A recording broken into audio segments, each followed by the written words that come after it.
जो विषया संतन तजी ताही मूढ़ लपटात, जो नर डारत वमन करी स्वान स्वाद सो खात।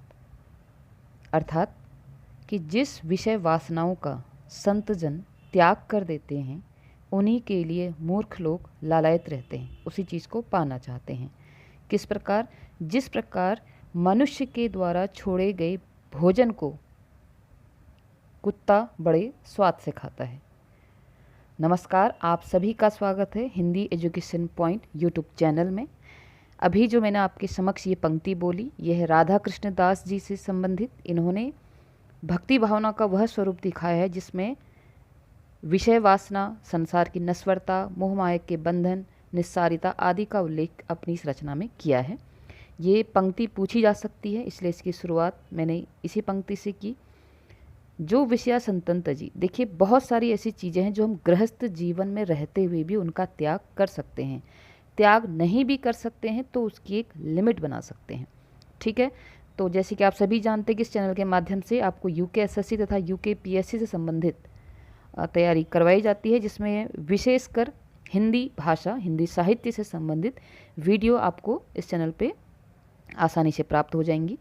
और पूरा प्रयास यही रहेगा कि आप जिस भी कंटेंट, जिस भी टॉपिक को आप इस चैनल के माध्यम से पढ़ें, उसमें आपके सारे डाउट्स क्लियर हों और आपको एक ऐसा ज्ञान मिले जो आपके जीवन में किसी भी परीक्षा में काम आए। तो हम जो यूकेपीएससी प्रवक्ता हिंदी से संबंधित एक प्लेलिस्ट चला रहे हैं, उसमें आज ये क्लास 4 है। ठीक है, और हम आदिकाल को आज कंप्लीट करेंगे और इसके बाद मैं आपके लिए बेस्ट 65 क्वेश्चंस की एक सीरीज लेके आऊँगी, जिसमें MCQ 65 क्वेश्चंस के पूरा सिलेक्शन है। आप उसको ज़रूर देखें और देखें कि आपकी तैयारी कैसी चल रही है। इसके बाद मैं उसी 65 क्वेश्चंस का MCQ लेके आऊँगी, क्योंकि थोड़ा बहुत आदिकाल हमारा आप कह सकते हैं मोटे मोटे तौर पर हो चुका है, क्योंकि बाकी जब हम क्वेश्चंस का डिस्कस करेंगे, MCQ की प्रैक्टिस करेंगे, तो साथ ही साथ उनको भी हम लेते हुए चलेंगे। तो आज हम पढ़ रहे हैं नाथ साहित्य। आज हम क्या पढ़ेंगे? नाथ साहित्य पढ़ेंगे। नाथ संप्रदाय के प्रवर्तक मत्स्येंद्र नाथ एवं गोरखनाथ माने गए हैं। नाथों का समय 12वीं सदी से 14वीं सदी तक है। हिंदी संत काव्य पर इनका पर्याप्त प्रभाव दिखता है। डॉक्टर पीताम्बर दत्त बर्थवाल ने गोरखनाथ की रचनाओं का संकलन किस नाम से किया है? गोरखबानी नाम से किया है, याद रखेंगे इसको। जैसे सिद्धों की संख्या 84 है, वैसे ही नाथों की संख्या कितनी मानी गई है? 9 मानी गई है, इसको आप याद रखेंगे। और शिव ही आदि नाथ है, इनके अतिरिक्त मत्स्येंद्रनाथ, जालंधरनाथ एवं गोरखनाथ प्रमुख हैं। तो थोड़ा बहुत और भी हम नाथ साहित्य के विषय में जानते हैं। तो नाथ साहित्य के विषय में और जानते हैं थोड़ा डिटेल में। गोरखनाथ की रचनाओं में गुरु महिमा और इंद्रिय निर्ग्रहण, प्राण साधना, वैराग्य, कुंडलिनी जागरण एवं शून्य समाधि का वर्णन है। गोरखनाथ ने 60 चक्रों वाला योग मार्ग हिंदी साहित्य में चलाया है। अगर प्रश्न आता है कि क्या गोरखनाथ ने 60 चक्रों वाला योग, तो 60 चक्रों ये चौ है, 60 चक्रों वाला योग मार्ग हिंदी साहित्य में किसने चलाया? तो गोरखनाथ ने चलाया है। ठीक है, गोरखनाथ ने चलाया है। आचार्य और इसी में कबीर साहित्य में जो आपको नारी विरोध दिखता है, वो इन्हीं की देन है, क्योंकि गोरखनाथ ने अपने शिष्यों को नारी से दूर रहने का उपदेश दिया था। तो अगर प्रश्न बनता है कि जो कबीर के भीतर नारी के प्रति विरोध भाव है, वो कहाँ से आता है? नाथ साहित्य से आता है, और उसमें भी गोरखनाथ, क्योंकि गोरखनाथ ने अपने शिष्यों को नारी से दूर रहने का उपदेश दिया। कबीर साहित्य में उपलब्ध नारी विरोध इसी का परिणाम है। आचार्य हजारी प्रसाद द्विवेदी के अनुसार इनकी सबसे बड़ी कमजोरी इनका रूखापन एवं गृहस्थ के प्रति अनादर भाव है, क्योंकि आप सभी जानते हैं, मैंने जैसे प्रथम पंक्ति बोली थी आपसे कि सबसे, मेरे अनुसार सबसे बड़ा जो तपस्वी जीवन है वो गृहस्थ है। बस आप अपने लिमिटेशन, अपने आचरण, अपने चरित्र, अपने व्यवहार पर अगर थोड़ा बहुत कह सकते हैं कि सीमा निर्धारित कर दें, तो गृहस्थ जीवन से बड़ा तपस्वी जीवन और कोई नहीं हो सकता, है ना। तो यहाँ पर यही इनकी कमी रही नाथ साहित्य की।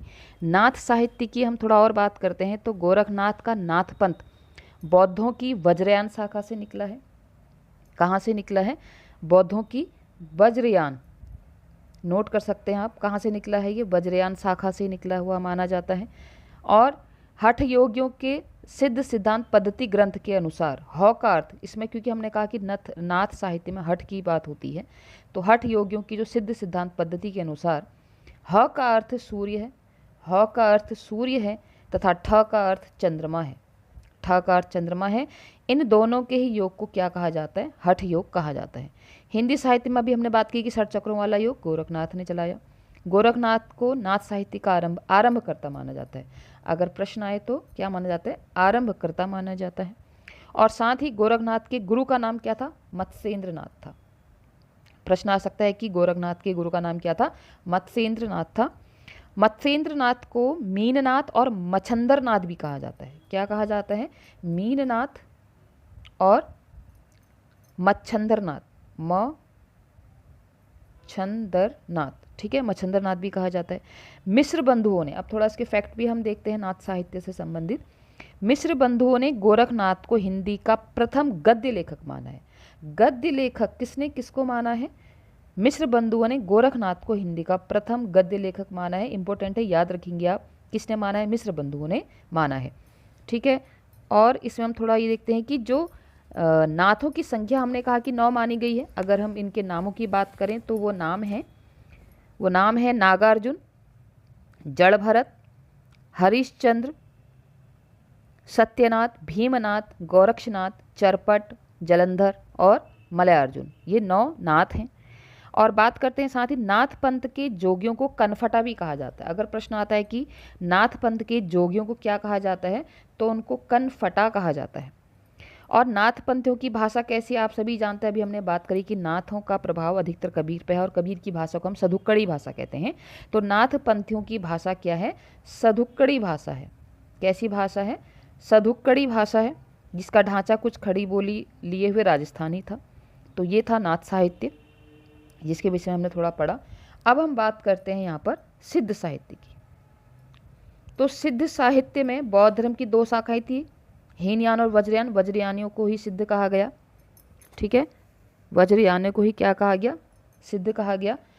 राहुल सांकृत्यायन ने सिद्धों की संख्या 84 बताई है। ये लोग अपने नाम के पीछे पा जोड़ते थे, जैसे सरहपा, लुईपा, सब्रपा, डोमीपा, है ना, कणहपा, कुकुरीपा, ये सब क्या है? ये राहुल सांकृत्यायन ने जो सिद्धों की संख्या बताई है उनमें से किसी किसी के नाम हैं, ठीक है। अब थोड़ा आगे बढ़ते हैं।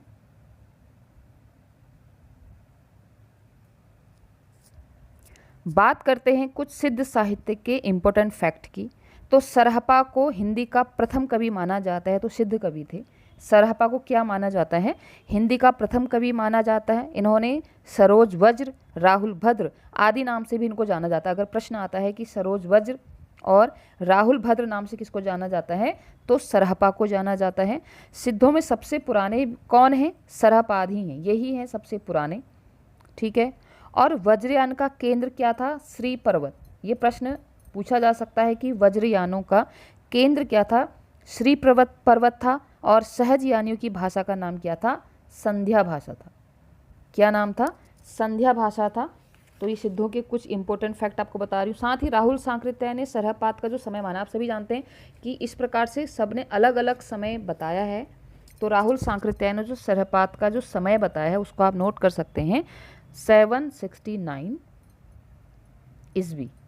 ये सरहपात का समय किसने माना है? राहुल सांकृत्यायन ने माना है, ठीक है। उसके साथ साथ ही बच्चन सिंह ने लिखा है कि आक्रोश की भाषा का पहला प्रयोग सरहपा ने ही किया है।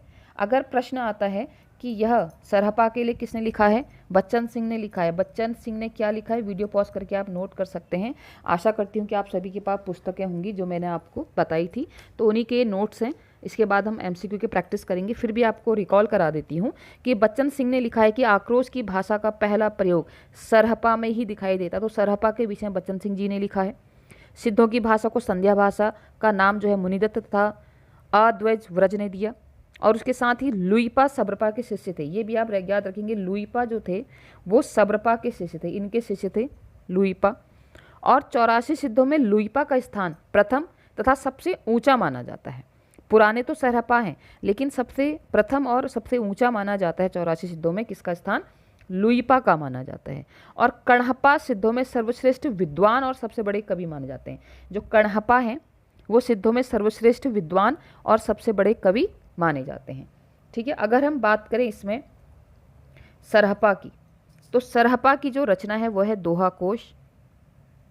क्या है? दोहा कोश है। इसका जो समय बताया गया है, इन्हें सरहपाद भी कहा जाता है। इनकी 32 रचनाओं का उल्लेख यहाँ पर मिलता है। और फिर है सब्रपा, ये सब्रपा है, और इनकी जो रचना है वह है चर्यापद। इनकी रचना है चर्यापद, किसकी? सब्रपा की। लुईपा जो थे वो सब्रपा के शिष्य थे, इनकी रचनाओं का कोई उल्लेख मिलता नहीं है प्रॉपर। और डोम्बीपा, इसको नोट करेंगे आप, जो डोम्बीपा हैं इनकी रचना है डोम्बी गीतिका। तो ये तो थोड़ा इजी है, तो आप याद कर लोगे, समझ में आ जाएगा। क्या नाम है? डोम्बी गीतिका। ठीक है, ये डोम्बीपा की रचना है। और कण्हपा के 74 ग्रंथों के रचयिता माने जाते हैं, 74 ग्रंथों के रचयिता माने जाते हैं। और कुकुरिपा ने 16 ग्रंथ लिखे हुए हैं। तो ये थे सिद्ध साहित्य से संबंधित कुछ फैक्ट। अब बात करते हैं खुसरो की। क्या नाम था इनका? अमीर खुसरो। तो अमीर खुसरो का जो वास्तविक नाम था, कई बार पूछा जा चुका है, इनका वास्तविक नाम क्या था? इनका वास्तविक नाम था अबुल हसन। अमीर खुसरो का वास्तविक नाम क्या था? अबुल हसन। और अमीर खुसरो जो थे वो निजामुद्दीन औलिया के शिष्य थे। किसके शिष्य थे? निजामुद्दीन औलिया के शिष्य थे अमीर खुसरो। अमीर खुसरो खड़ी बोली के आदि कवि कहे जाते हैं। खड़ी बोली के आदि कवि कहे जाते हैं कौन? अमीर खुसरो। और अमीर खुसरो ने दिल्ली का सिंहासन, जो दिल्ली का सिंहासन है, वहाँ पर कम से कम 11 राजाओं को आरोहण करते देखा, मतलब वहाँ पर 11 राजाओं की गद्दियाँ देखी हैं, 11 राजाओं का शासन देखा है। किसने? अमीर खुसरो ने। ये प्रश्न पूछा जा सकता है कि कितने राजाओं का शासन देखा है? 11 राजाओं का शासन देखा है। अमीर खुसरो की जो पहेलियाँ और मुकरियाँ हैं उनमें किसकी प्रधानता है? तो उक्ति वैचित्र्य। इसको आप नोट कर सकते हैं कि अमीर खुसरो की जो पहेलियाँ हैं उसमें किसकी प्रधानता है? उक्ति वैचित्र, मतलब उक्ति में क्या है? विचित्रता है। उक्ति वैचित्र की प्रधानता है। ठीक है, अब यहाँ पर देखते हैं इनका जन्म 1255 एटा जिले के पटियाली गांव में हुआ। इन्होंने जनता के मनोरंजन के लिए पहेलियाँ लिखी। आदिकाल में खुसरो ने खड़ी बोली का प्रयोग काव्य भाषा के रूप में किया। इस प्रकार अमीर खुसरो को खड़ी बोली हिंदी का पहला कवि माना जाता है। इनकी रचनाएं हैं खालिक बारी, खुसरो की पहेलियाँ, मुकरियाँ, दो सखने और गजल। ठीक है, दो सखने, कहीं पर दो सुखने भी लिखे हैं, कहीं सखुने लिखे हैं। तो ये इनकी रचनाएं हैं। अगर बात करें तो जो इनका खालिक बारी है, ठीक है, बात करते हैं खालिक बारी की। जो इनका खालिक बारी है ये एक शब्दकोश है, जैसे आप कहते हैं ना डिक्शनरी। तो ये एक शब्दकोश है जिसमें तुर्की, अरबी, फारसी, हिंदी भाषाओं का पर्यायवाची कोश है। तो शब्दकोश कौन सी रचना इनकी? खालिक बारी है। खुसरो प्रसिद्ध संगीतज्ञ भी थे तथा हजरत निजामुद्दीन औलिया के परम शिष्य थे। और उन्होंने सितार और तबला का आविष्कार किया। किसका? सितार और तबला का आविष्कार किसने किया? अमीर खुसरो ने किया। अब बात करते हैं कुछ आदिकालीन अपभ्रंश साहित्य की। आदिकालीन अपभ्रंश साहित्य की बात करते हैं। संदेश रासक किसकी रचना है? अब्दुल रहमान की रचना है। ये 12वीं सदी का उत्तरार्ध और विरह काव्य माना जाता है। जो संदेश रासक है ये विरह काव्य माना जाता है। पौमचरी जो है रचना ये स्वयंभू की है। ठीक है, और 8वीं सदी की ये रामकथा मानी जाती है। पौमचरी जो है वो रामकथा मानी जाती है, याद रखेंगे। रिठ्ठेनेमी चरियम ये भी स्वयंभू की रचना है और ये कृष्ण काव्य माना जाता है। तो दो हैं, आप देखेंगे पौमचरी में रामकथा है, रिठ्ठेनेमी चरियु में कृष्ण कथा है। बात करते हैं नागकुमार चरियु, जो ये भी स्वयंभू की है और यह 8वीं सदी की रचना है। महापुराण पुष्पदंत की रचना है। महापुराण पुष्पदंत की रचना है। इसमें राम कृष्ण का चरित्र दिखाया गया है। इसमें क्या दिखाया गया है? महापुराण में राम कृष्ण का चरित्र दिखाया गया है। भविष्यत कहा धनपाल की रचना है। कई बार पूछी जा चुकी है भविष्यदत्त कहा, ये धनपाल की रचना है। इसमें भविष्यदत्त की कथा है। ठीक है, उपदेश रसायन रास ये जिन्नदत्त सूरी की रचना है। यह एक नृत्य गीत रास काव्य है। ठीक है, उपदेश रसायन रास ये एक क्या है? नृत्य गीत रास काव्य है। परमात्म प्रकाश की बात करें, जो इंदु के रचनाकार हैं योगसार और जो इंदु हैं, तो ये दोनों जो हैं धर्म दर्शन है। परमात्म प्रकाश और योगसार दोनों जो इंदु की रचना और दोनों धर्म दर्शन है। पाहुण दोहा मुनि राम सिंह कह सकते हैं, कहीं पे राम सिंह लिखा होगा, ये दार्शनिकता रचना है। ठीक है। अब प्राकृत पेंगलम, इसकी बात करें, प्राकृत पेंगलम की बात करें, बहुत बार पूछा जा चुका है। यह एक छंद शास्त्र है, ध्यान देंगे। प्राकृत पेंगलम क्या है? एक छंद शास्त्र है जो विद्याधर, जज्जल, बब्बर एवं सांगधर की रचनाओं का संकलन है, लेकिन ये मुख्य रूप में क्या है? एक छंद शास्त्र है। और ढोला मारूरा दुहा, ये कई बार पूछा जा चुका है। ढोला मारूरा दुहा, ठीक है, ये ढोला मारूरा दुहा कुशल लाभ की रचना है, एक विरह काव्य है।